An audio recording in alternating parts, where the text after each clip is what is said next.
Bonjour Elisabeth, bienvenue.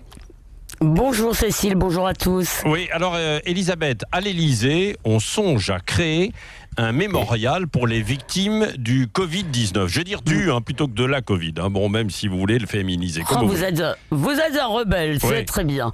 Alors, non, mais pour ce mémorial, j'ai cru d'abord à une blague du Gorafi, mais non. Non, d'après le Parisien, à l'Élysée, on discute vraiment cette suggestion du Conseil scientifique. Alors, on me dira le rapport avec la science, mais bon. Oui. Donc, normalement, on attend au moins la fin des guerres pour commémorer, mais Macron est, comme le dit Yves Mamou sur Causeur, un maniaque de la mémoire. Alors, un jour, c'est la Shoah, le lendemain, c'est la colonisation. Et maintenant, alors qu'il nous dit que le combat continue, eh bien, il pense déjà à faire sa statue et à son grand discours mémoriel. Oui. Sur le fond, pourquoi est-ce que c'est choquant, selon vous, Elisabeth ? D'abord, ça pousse un peu jusqu'à l'absurde, le sacre de la victime, au-delà du respect individuel, bien sûr, qu'on doit aux morts. Qu'est-ce que les victimes d'une épidémie ont fait pour la France ? Et puis, pourquoi celle-là et pourquoi pas les 500 000 morts annuels, dans le monde, de la malaria ?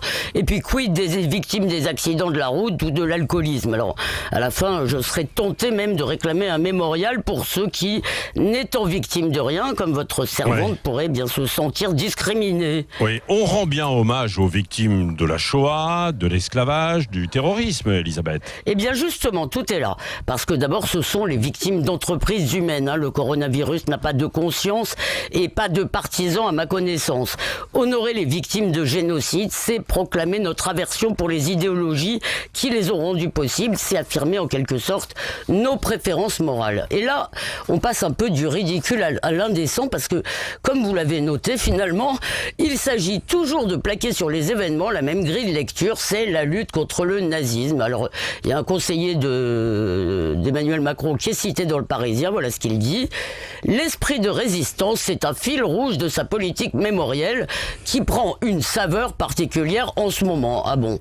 Bon, eh bien, dans la même logique d'ailleurs, et toute honte bue, un article de Slate nous explique que pour les survivants de la Shoah, eh bien, l'épidémie leur fait revivre leur passé.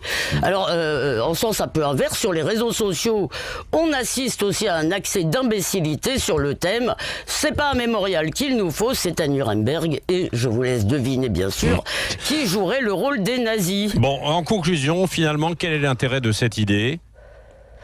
Si vous voulez, c'est qu'après avoir clamé en boucle que le gouvernement n'en fait pas assez, comme nous sommes injustes, nous pourrions l'accuser d'en avoir trop fait. Alors, pour justifier a posteriori, si vous voulez, cette mobilisation générale, l'assignation à résidence de la population, nos dirigeants et ceux qui les ont conseillés doivent nous convaincre que nous vivons une catastrophe d'une ampleur inégalée, quelque chose que nous n'aurions, que l'humanité n'aurait jamais connu. C'est factuellement faux. Je vous rappelle juste que la mortalité en France en mars 2020 est inférieure à celle de mars 18. Ça ne dit pas que l'épidémie n'est pas grave, mais ça la relativise. Alors, pour finir, en souriant, je vous laisse...